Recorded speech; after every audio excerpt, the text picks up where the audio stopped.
This podcast was created as a part of Podcast Lab by India Film Project in association with Anchor by Spotify.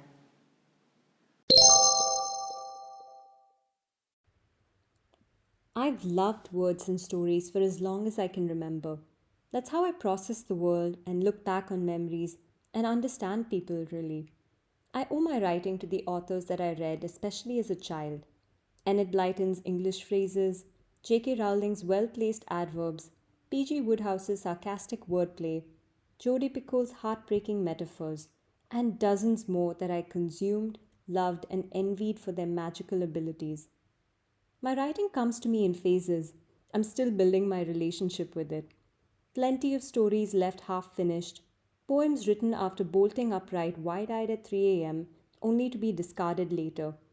And of course, the occasional stream of consciousness that leaves me recklessly wondering how sane I am. In the times when my relationship with the outer world is shaky at best, writing reminds me that there's more out there. I've always dreamed of capturing one specific feeling through my writing. The feeling you get when you look up at the stars for a few minutes, or when you hear a whale song, of being inexplicably small and yet significant, of being inspired and elevated and beautifully human. There's a long, long way to go, but there's a thrill and a hope in knowing that one day I may get there.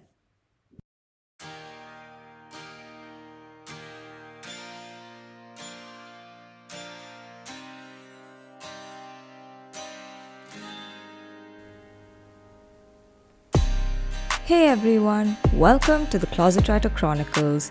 I'm your host Sangeeta, aka the Moody Marshmallow. You just heard our guest for today, Indira Reddy. With a bachelor's in psychology from the University of California, Los Angeles, Indira has always been passionate about learning and teaching. She is also committed towards helping and raising awareness for the differently abled community. She is a co-founder at Kairasi, a non-profit that focuses on empowering differently abled individuals through art as a vocation, and also the co-founder of the Riverbend School, an upcoming project which aims at reshaping education as we know it by focusing on holistic development. Riverbend has been featured by the World Economic Forum, Business Insider, Now This, and more. Indira is also an educator and trainer at Tree Learning. So hi Indira, welcome to the Closet Writer Chronicles. It's so good to have you here. Hi, Sangeeta. Thank you for having me. I'm very, very excited. Yeah, I'm excited to get this conversation started. So I think kind of just diving right in, let's first talk about reading because I know you're an avid reader and I think you've been reading since you were a child. So how did you get into reading and what is it about reading that you love so much? Well, it's true that I got into reading when I was really, really young. It's hard to say why I loved it. I think I just loved stories in general. I loved listening to stories, and my mom would read to me a lot from picture books as well. And I don't know, I just took to reading really, really quickly. In fact, I think I started reading really quickly, but I started walking really late. And, like I couldn't color within the lines or anything, but reading was something that just came very naturally to me. Oh, wow. And I just, I think it just for me was like almost like a way of escaping into different worlds, and it gave me so many emotions that you wouldn't normally experience in real life when you're a child. That sense of Right. adventure, that sense of freedom, and just imagining all those different things that the characters would do. I think for me those things really got me into reading and just visualizing those different uh, stories and adventures. No, that's wonderful. And I completely resonate with that. I think that's one of the beautiful things about reading is that you really do get to kind of escape into your own world or another world, so to speak. It's a great form of escapism from reality, that's for sure, when you need it. But then, which books and authors made you fall in love with reading? Because I think we all have that one story, that one book that just really sucks us in and we're like, oh my God, I love reading. I want to like read more books. I know for me, it was like Roald Dahl and Enid Blyton and even the Tintin comics actually by Herge. I absolutely loved those. What were some books and authors for you? And what are some of the stories that have stayed with you? So absolutely, I think I completely agree with you that for me, Roald Dahl, Enid Blyton, J.K. Rowling, I mean, these are the classics, right? It's hard to imagine a childhood that didn't include these books. And I think those really left an impact on me in terms of just the characters and I could almost imagine them as real people, even before the movies or whatever came out. Yeah. When I was reading them, you can almost picture how they look, right? And you can picture them speaking, you can picture what's going on. It's almost like a movie that's playing in your head. So I think those books really made me fall in love with reading. But as I got older, there was also, I love this author called Philip Pullman. Okay. He wrote oh my gosh, I'm forgetting it now. His Dark That's okay. Materials trilogy. Okay. Yeah, Nice. I think, and that, those books, I think just completely, uh, for me, those were so radical because that was, even though it was a children's book series, the kind of ideas that he would talk about, because it wasn't just, a fantasy adventure. It was about these characters who are, going against the authority and who are going, sort of like bringing down this establishment, which kind of draws a parallel to the church and to, so it's almost like the villain in those series is God in a way. And these kids and these characters, they're trying to break out of that authoritative regime and just give freedom to everyone's minds and all of those. And that stuff is pretty far out for a children's book, right? Yeah. So I think that, and it incorporated things from like astrophysics, like there was dark matter, there was like Oh, wow. different, there was time travel, like multiverses. So so for me, that book series was just one of my all-time favorites. And also, I think I was part of this book club, which was called the Landmark Book Club, Okay. and that was just a group of kids who would get together once a month, and it was organized by the managers of the store. Okay. And what they would do is they would give us books that were newly released or hadn't even been put into the shelves. And I think they kind of wanted to get our reviews on it, our impressions, to see what would work with kids our age. And that was a fantastic experience because it exposed me to all kinds of books. Like it really took me Yeah. out of my comfort zone because I ended up reading, books by authors that I'd never even heard of. And one of them, for example, was the Percy Jackson series, which now is super, super popular. But Yeah. I think back when I read it, it was still very new, and that was also amazing. And there were all kinds of books about even World War II or colonialism. There were so many different books that I was exposed to at that age, and I think that also left a huge impression on me. And that's also why I kind of fell in love with historical fiction. Anything that's set in different time periods, especially when they have strong women characters. I think I'm really drawn to those stories. Yeah. Yeah, particularly. Yeah, no, that's amazing. I always love listening to people, talk about, what kind of stories, always resonate with them and stay with them. And also loved your recommendations. I will definitely, I mean, Percy Jackson I've read, but I've not read the other one.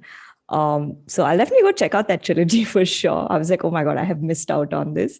But kind of pivoting off what you just said, um, slightly debatable topic, but I would love to know, since I know you're such an avid reader, what are your thoughts on book to screen adaptations? How many of them do you think get them right? Okay, book to screen adaptations, I think they work only when you haven't read the book. I think that's the only Fair time enough. that's the only time you'd enjoy the movie. Um, and unpopular opinion, I don't know, the Harry Potter movies just do not do it for me. I mean, That's fair. I cannot. I cannot watch them without cringing. Like, oh my God, what have you done to this character? And why have you cut out these scenes? And this is so important. I mean, it's for me, it just it doesn't do it. Although I would be interested in seeing a TV series made from Harry Potter, because I feel like when you Yeah. have that length of time, and now with the kind of content that's being created, the depth that Yeah. they're developing the characters, I think that would be interesting to see. Um, but yeah, no, although there are many movies that I've seen that have made me want to go back and read the book, and I think Nice. a couple of them have done justice to it, I would say. Like, I really enjoyed Memoirs of a Geisha, both the movie and the book. I Nice. think The Godfather also does Yeah, justice it's to a it. beautiful movie. I mean, I've not read the books, but yeah. Oh, you should. The Yeah. books are just unbelievable. But for me, the books always trump the movie. So Yeah, for sure. I mean, I think that's a given for most readers. Like if you read something and then you watch it and then you're like, no, the book is just way better. I think that's the usual yeah. answer. And I agree with your point on Harry Potter being made into a web show. I think that would be damn cool. So any OTT platforms, if you're listening, you know what to do. Uh, Yes, you have two viewers right here. So exactly, for sure. But no, that's I love that view.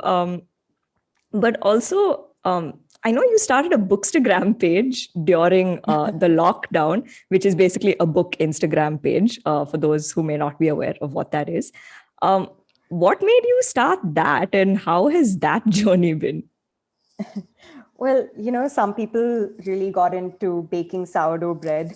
For me, I think creating the Bookstagram page was just one of those things that, lockdown kind of enabled me to do, because there was just so much time, and there was no compulsion to really do anything other than, just sit it out.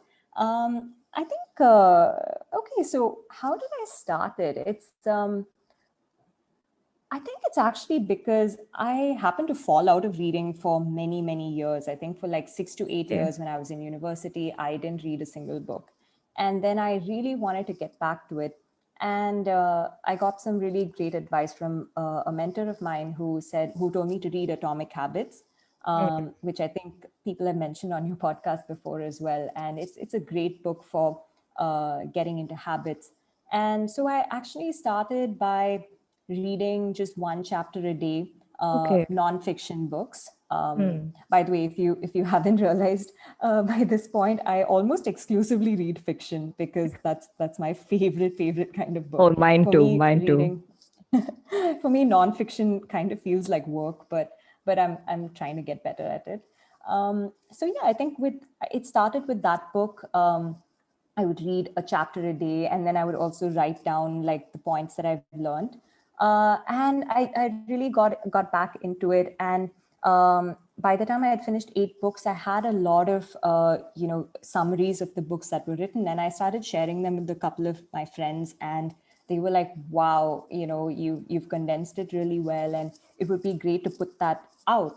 So I thought, okay, why not? Let me try creating a page.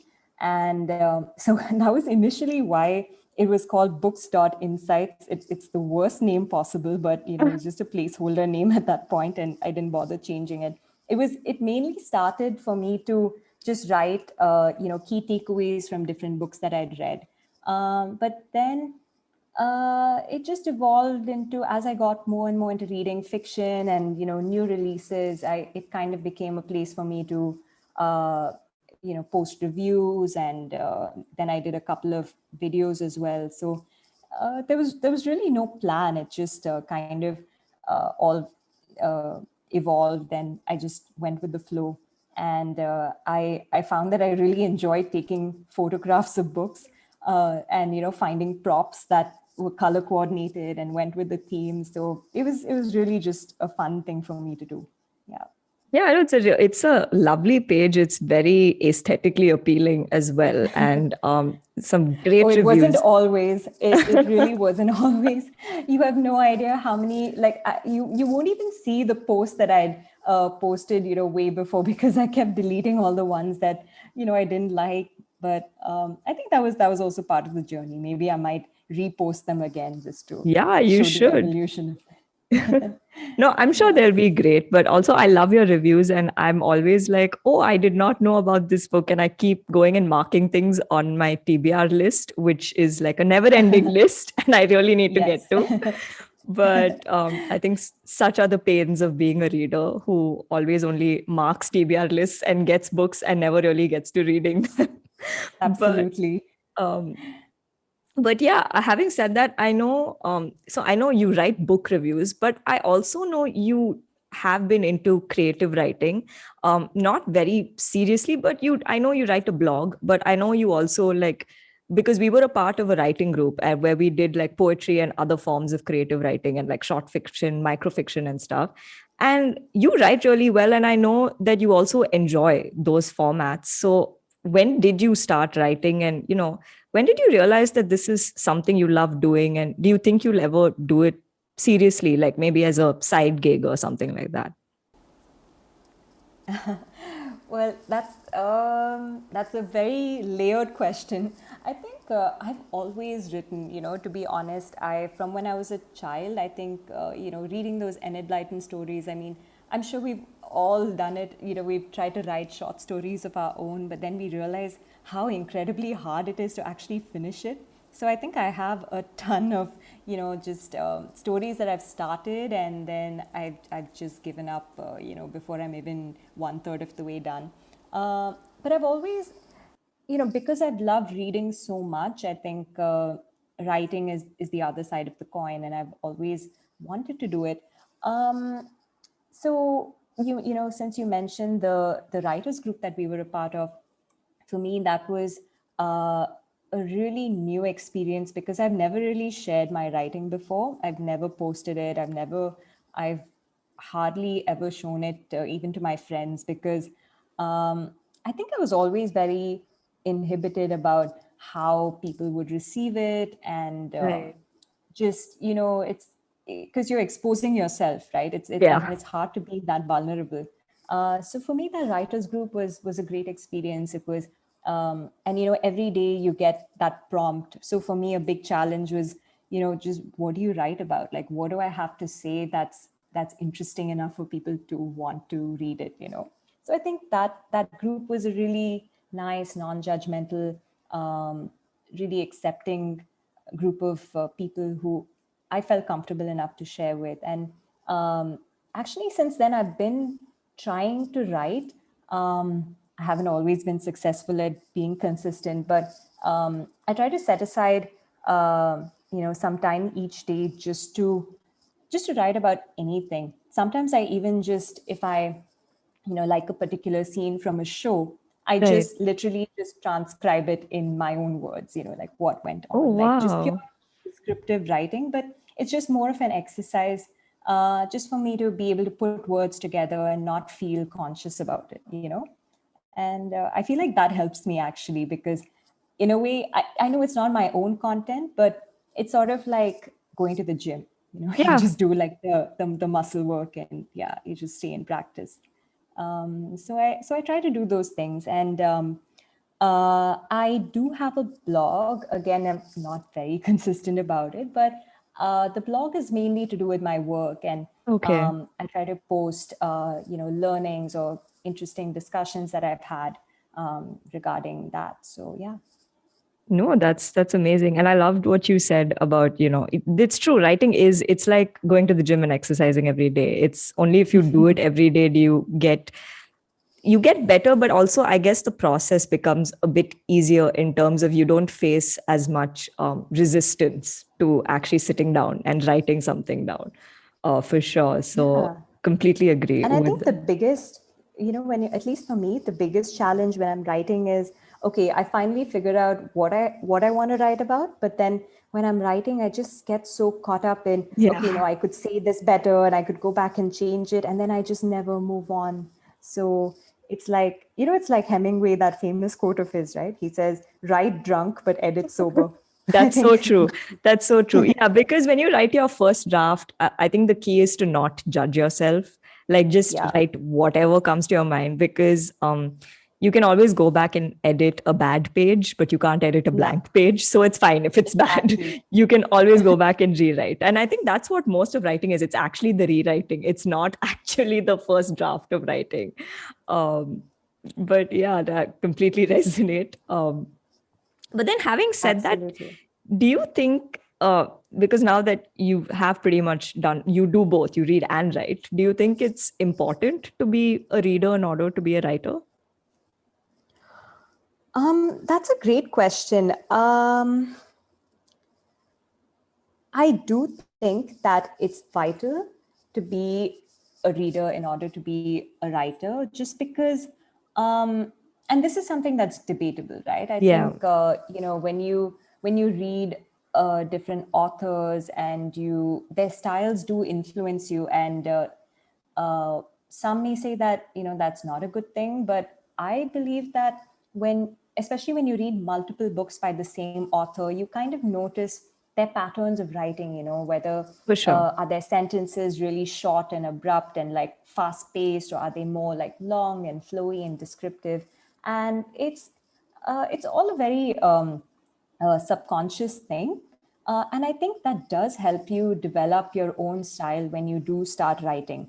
But again, saying that reading automatically makes you a great writer is absolutely false. I think that's almost like saying watching a tennis player play can make you a great tennis player. No, I'm not saying that. You have to do it yourself in order to be good. But why I say it's vital is because, when you watch a great tennis player or a great dancer, you know, you are absorbing some of that finesse, and that really gives you an edge. I think that can really elevate your practice, whatever it may be. And I think the other thing is that, well, maybe it may not make you a great writer automatically, but it does make you a great editor. Because when you have read books, you kind of know, when something feels right. And I think when you go back and edit your own writing or edit someone else's writing, it's just very intuitive. You'll just know that, okay, this could sound better, this could be taken out. And I think it's really important to, when you write, that you write something that you would like to read. um, Definitely. so so in that sense, but yes, there is no substitute, I think, for actually doing it. And I know that there are writing workshops and techniques that you can do. But I do think that reading gives you that 10% of an edge that's really important. Yeah, for sure. No, I completely agree. And again, love the part you spoke about reading making you better in terms of editing. That 110%. I think if you want to get into editing in general, reading is the best way because you expose yourself to so many different kinds of writing, to so many authors, so many styles. And that's really helpful. I think it also just helps you decide what it is you like for yourself and what you don't like, and kind of helps you develop that specific niche as well. So yeah, love that answer. But shifting gears a bit, I know you're a part of this nonprofit called Kairasi, which focuses on promoting art and design as vocations for specially abled individuals. And you're also working on building the Riverbend School, where you're essentially creating a new syllabus and even teaching methods from scratch. What has that journey been like, and what does education mean to you? Wow, I don't know how to answer that question, brief enough to fit into the podcast, That's fine. because there's, We have time, um, and I will edit this later. yes. um, Well, I think the journey for me, getting into the school project and also Kairasi, somehow they both were opportunities that came to me without me actively searching for it, but they, happened to be in my path, and I was drawn to them because I personally have always wanted to do something that creates an impact in some way. And for me, working with special needs or differently abled individuals is always something that's very close to my heart. And so with Kairasi, we really wanted to showcase that their abilities are just as unique and worthy of appreciation, as they just need a platform to showcase it. And why we chose to go with the creative arts for them is because, we so often find that parents of kids who are differently able, they are constantly forcing them to do math and English and science, which they may Right. struggle with. But we wanted to show them that, hey, there could be equal opportunities in the arts and design fields as well. Uh, Right. so if they were allowed to pursue that in a more free flowing, unstructured way, that could also be beneficial. So that was part of our mission for Kairasi. And you know the school so happened because I was always very keen on working with differently able kids, but then I Mm. happened to meet someone and we were talking about it, and he was like, why can't the same principle be applied to all kids? And Right. that's sort of how the journey of the school began. Which is it's been quite a long time in the process of development. But and initially we started out saying that, okay, we just want to create a better school than Right. what's already out there. But the more we were brainstorming and really getting down to the core principles, we realized that uh, we wanted to actually make a huge change in the entire system and create our own system in a way. Right. And it's been an interesting process, I think. We've definitely had these eureka moments where like, oh my god, this is so profound. And then we've also had moments of crippling self-doubt where, oh my god, like, is anybody going to come to us, or are they going to think we're crazy? But it's been a very, I think, fruitful journey for me to evolve. It's really cool what you're doing with Kairasi and the school, and it's incredible work, and more power to you. Can't wait to see the school once it's up and running, for sure. um so recently I had the privilege and the opportunity to attend this seminar which was conducted by Yuval Noah Harari. He's the author of Sapiens and Homo Deus and a bunch of other great books. Extremely intelligent man. So, education was something he was talking about, and he spoke about how education systems need to be prepared for children in a sense now, where kids have to be taught to be better learners, because anything you teach them today could essentially be irrelevant in 5 years to come because of technology and the way the world is rapidly changing. So it's actually essential to teach them to be better learners and be more adaptable. He also said that we need education systems for adults because everything we've been taught is essentially going to become useless at some point, and we again have to kind of learn new skills and adapt. So we possibly need ongoing education systems for adults as well. What are some changes you'd like to see happen in education systems in, say, India, South Asia, or even globally? And do you see any of those changes happening? Well, that's a great question, and I'm a big fan of Yuval Noah Harari. I've read both *Sapiens* and *Homo Deus*, and I agree. I think he's just got a brilliant mind. Um, See, there's no such thing as a perfect education system. I think every system around the world has its flaws and also its benefits. But I Right. think even like there's a system called unschooling, right, where Hmm. completely unstructured and kids are allowed to basically learn what they want when they want. Even that can have its flaws. Right. But I think just in general, to me, what would make an ideal system is one that's constantly evolving. Like you mentioned, the world is changing so rapidly, and our education system has to keep up. In terms of the delivery methods, in terms of the content, the kind of skills that we're teaching. So it Right. has to be constantly evolving. Um, I would say that, even from year to year or maybe even month to month, I don't know, there has to be a way that you're constantly aware of what's going on and what the child needs.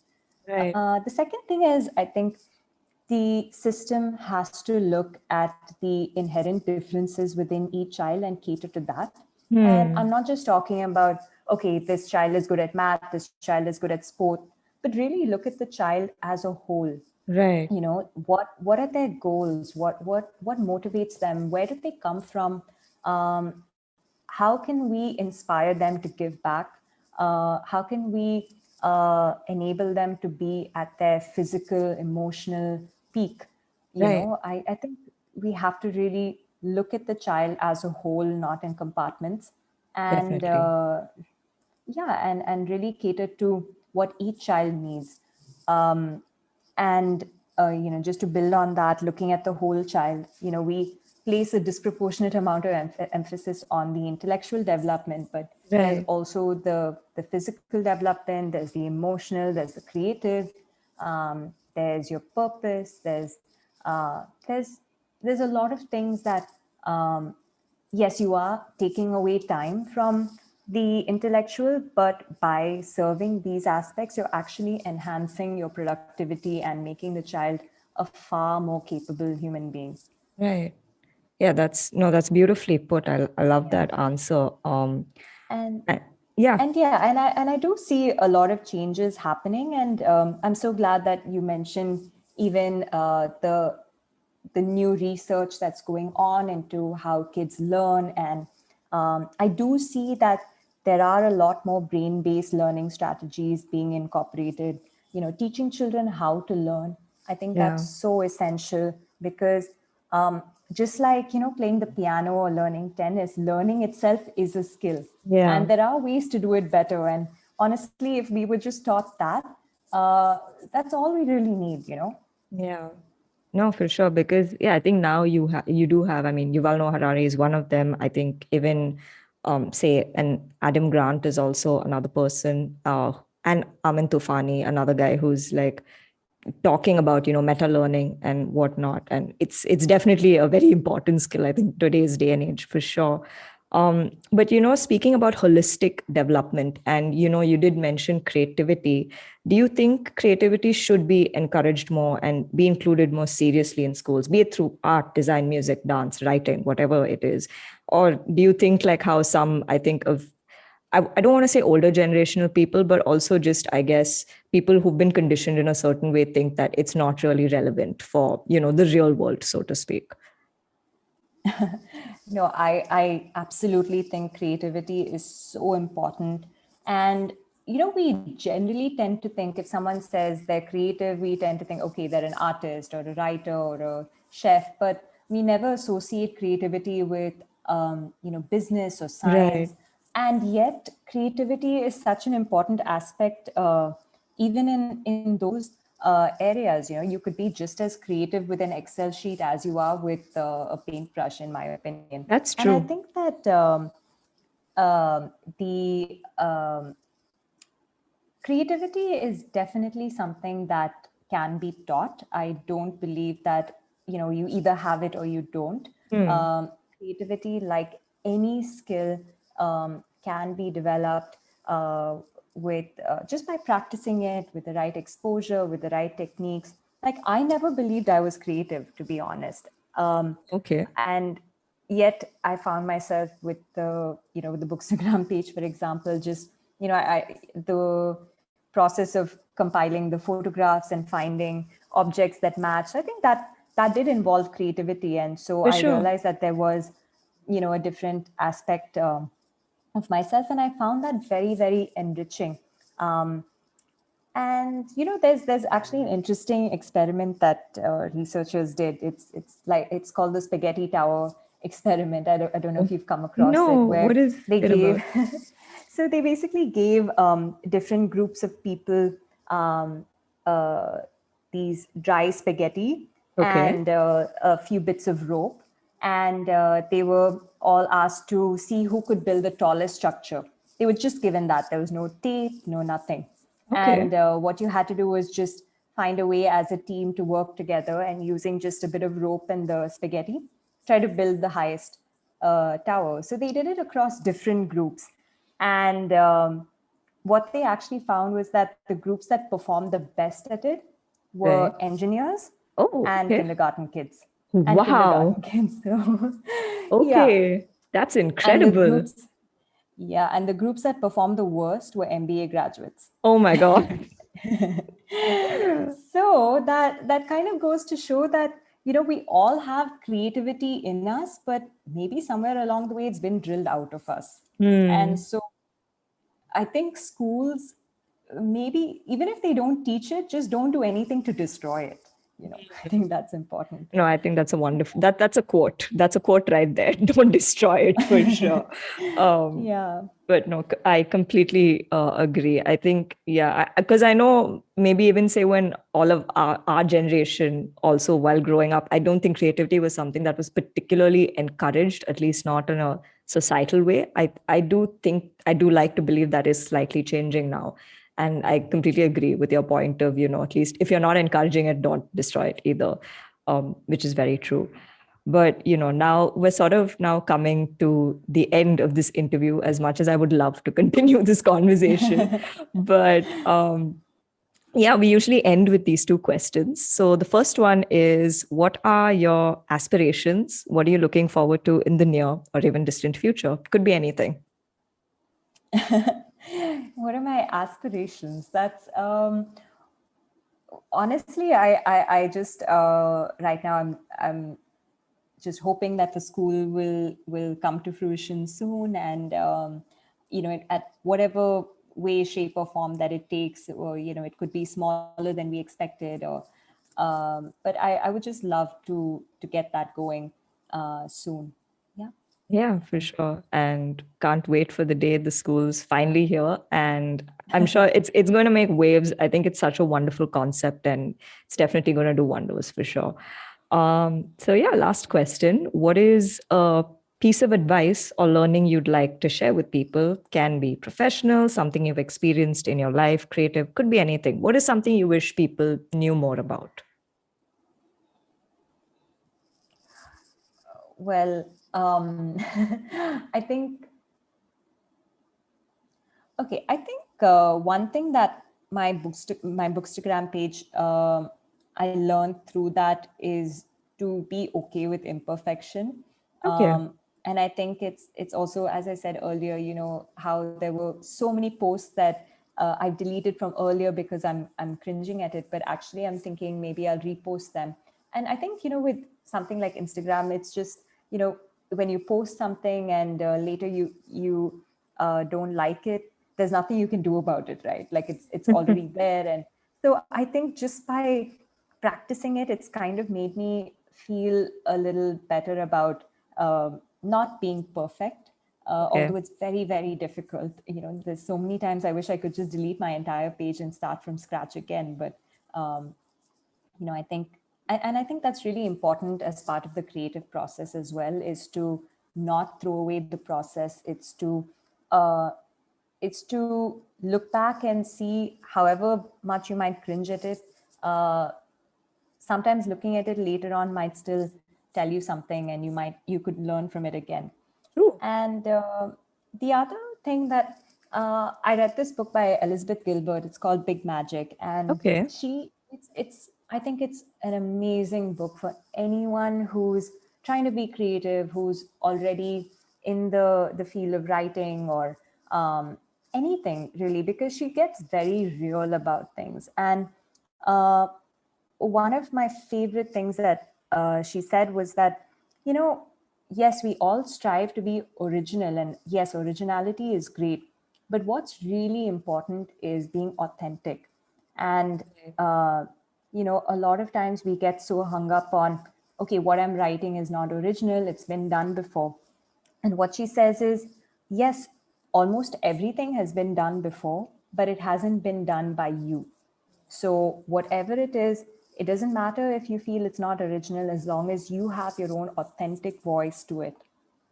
That was one really great piece of advice. And the second piece of advice that she gave, which was Not something you usually hear, but I thought it just made so much sense.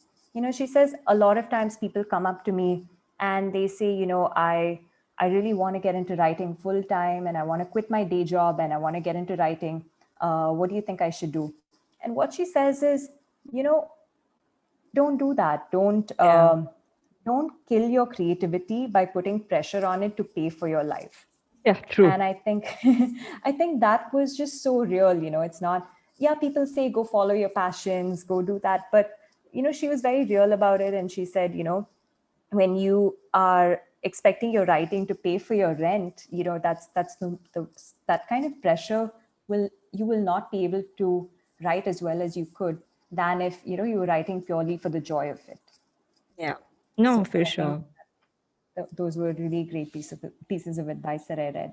Yeah. No, for sure. I think, yeah, because any creative profession has its challenges. I think it's obviously it is better to be smart about what you're doing, because I know a lot of people who get into writing and they're like, oh, I'm expecting to write the next bestseller or like the best, film of the year or whatever. And I'm like, it takes a lot more than just, sitting and writing, because there are so many people who write. And if it was that easy, we would all be winning like Oscars or like Booker prizes, but that's not how it is.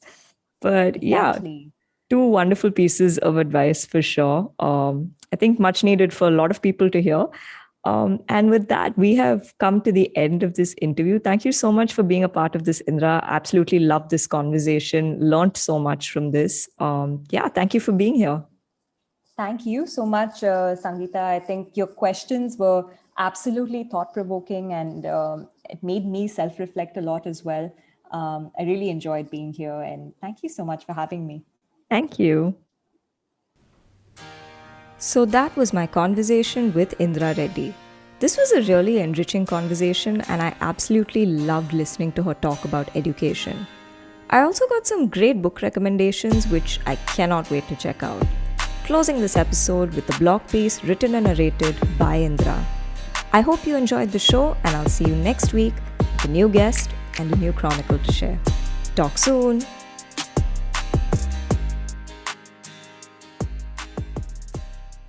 This is one of the blog pieces that I wrote on schooling and education.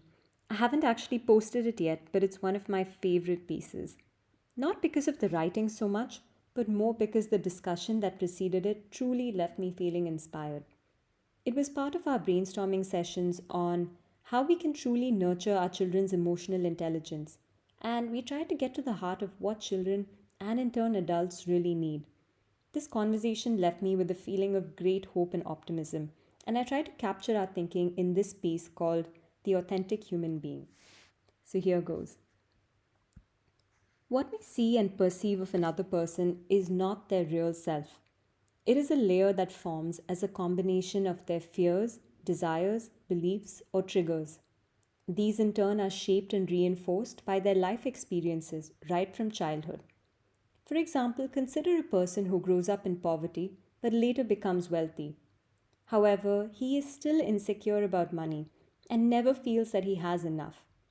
Even though his circumstances have changed, he still carries his fears that stem from his experiences of not having had enough money. This might in turn affect his behaviors, his reactions to situations, and his communication with others. It's important to understand that fears themselves are not inherently bad. They came into existence at a particular point to help the person cope with their current situation. The purpose of fears and beliefs from childhood is to protect the child. However, over time, the child grows into an adult and the circumstances inevitably change. The need for that fear is no longer there. However, the fear continues to persist. This leads to a feeling of not being safe, even though in actuality the person may be safe. However, this feeling is very, very real and has to be treated as real. We need to be kind to ourselves, to thank our fears for having served their purpose, and begin the journey of moving on. Awareness alone may not be enough to remove the fears, but a gradual restructuring of our mental habits and breaking patterns will be able to peel through the layers. At the very core, beneath the protective layers of fears and triggers, is the real human or the authentic human. This is the human that we need to give recognition to in each child. It's like the three-layer model of identity: who others think I am, who I think I am, and who I really am. It is this core layer underneath all the baggage that connects us humans and is fundamentally the same. Empathy comes from being able to connect with the authentic human inside other people, regardless of their outer selves. So, how do you create an environment that permits children to be authentic? A school needs to feel like a home, where not just the physical but also the psychological and emotional safety of the child is of utmost importance, where the child feels love from all around without feeling like they have to earn it, where the child feels that she belongs and is recognized and valued for who they are, not because they fit in or they're like someone else. These feelings of safety, love, and belonging are so foundational that a lack of any of them can severely limit a person's capabilities. When you live in fear, growth doesn't happen. When children know that their real, authentic selves are safe, are loved, and truly belong with others, their insecurities and unhappiness cease to exist. In such an environment, people can be vulnerable with each other. For our children and adults, there will exist many kinds of communities, from small to large, the largest community being the entire world. If we can provide, in our community that is the school, this foundation of safety, love, and belonging, then our children can go forward to larger communities and be able to create the same feelings for themselves in any circumstance. Our goal is for our kids and adults to not only have this foundation, but also to be a source of it for others.